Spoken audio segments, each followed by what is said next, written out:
What's up YouTube? This is Jabber Tech, and it's been 24 hours since I got my Galaxy Watch. Now I just took it for a run, and unfortunately I've got some news to tell you guys. So whether or not you're really into fitness, Samsung lost 2 miles of my run, and I'll get into that right now.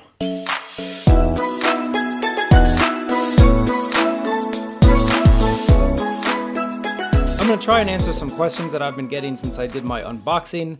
And to start off with, people want to know what this looks like on the wrist.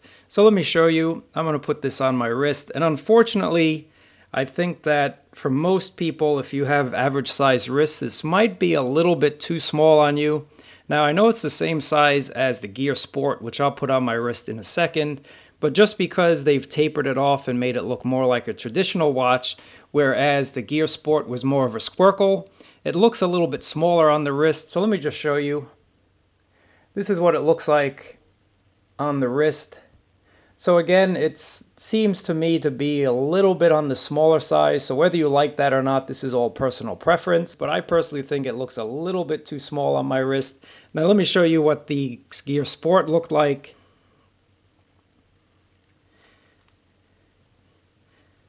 And again, because the Gear Sport had that squircle design, it kind of made it a little bit wider and made it look like it was a little bit larger than it was. And just put them side by side. Let me just show you the two here. You can see that it looks, at least in my opinion, a little bit smaller. So again, that's personal preference, guys.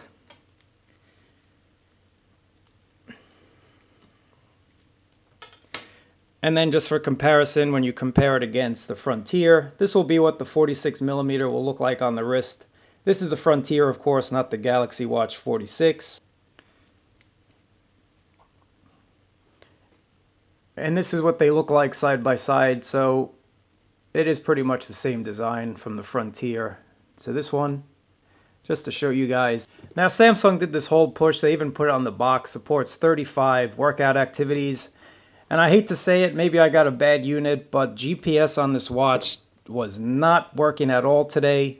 And it's a little bit of a shame. So I did an experiment. I went for a run. I had on my Garmin watch. I had Runtastic open. And then, of course, I had the Galaxy Watch on my wrist. I started them all within 5 seconds of each other, and I turned them off within 5 seconds of each other. But the Galaxy Watch lost about 2 miles of my run. I made sure GPS locked on, which it locked on pretty quickly. It took only about 30 seconds. And then I went for my run, but unfortunately somewhere along the way it lost the GPS signal. I'm going to show you what I got from S Health, and then I'm going to show you the Runtastic app. And then I'll show you the Garmin app too, just so you get an idea. But this is the Samsung Health app, and you can see that it was recording properly, 56 minutes.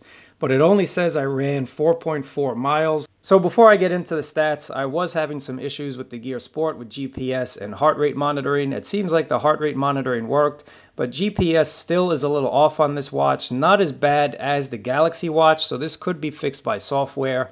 But if you want to see that video, links down below as well as this card. But enough about the old Gear Sport. We're talking about the Galaxy Watch now. If you look at these stats, GPS was started and everything looked about right. The first mile was marked around the boathouse in Central Park, and I'll show you the map from Runtastic, so that's about right. But then after this first mile, I don't know what happened. Things kind of went a little haywire, and it really didn't track anything. I don't know what was going on. Now the heart rate was on point. I'll show you that too. The heart rate was actually really close, so it was on and it was monitoring. Just I don't know what happened. It probably couldn't lock on to the GPS. And again, to make sure that this test was done properly, everything was on airplane mode. So I was not relying on my phone for any of this. It was just straight up from the watch. Of course, GPS was turned on. Now let me show you Runtastic. Showing you Runtastic, if you look at the map, you'll see the first mile is around the boathouse in Central Park. So this was actually correct. I don't know what happened where between miles 1 and 3, the Samsung watch kind of missed out there. I don't know what happened to it. But if you look at that, I'll show you the map again on Samsung Health. Mile 2 was around the lake here. So if we go back to the map on Samsung, you can see mile 2 is way after the lake. So I don't know what exactly happened. Again, I will have to do some more tests, but right now it seems like Samsung has some GPS issues still.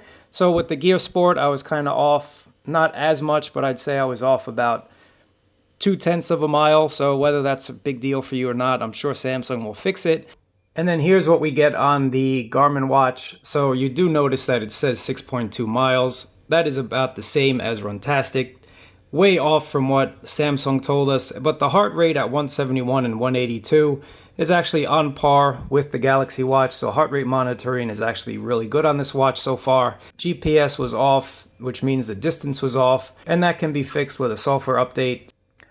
So a lot of people have been asking as well, should they upgrade? If you have the Frontier or you have the old Gear Sport, I don't really think it's worth upgrading, but if you are in the market for a new smartwatch and you might want to use it for fitness, but keep in mind that these Samsung watches are more designed to be smartwatches first and fitness watches second. They are not fitness watches first and smartwatches second, so make sure you know the distinction there. But if you're in the market for a really good smartwatch and you like Tizen and you're happy about everything else, pick one of these up as you won't be disappointed. It's a nice looking watch. I'll have some more videos about this as the days go by, and I'll have a full review probably in about a week or so, just so I can get used to this watch and see how the battery life is. But I appreciate you guys watching. Thumbs up, subscribe so you don't miss out on more videos. And that's just been my experience running with the Samsung watch.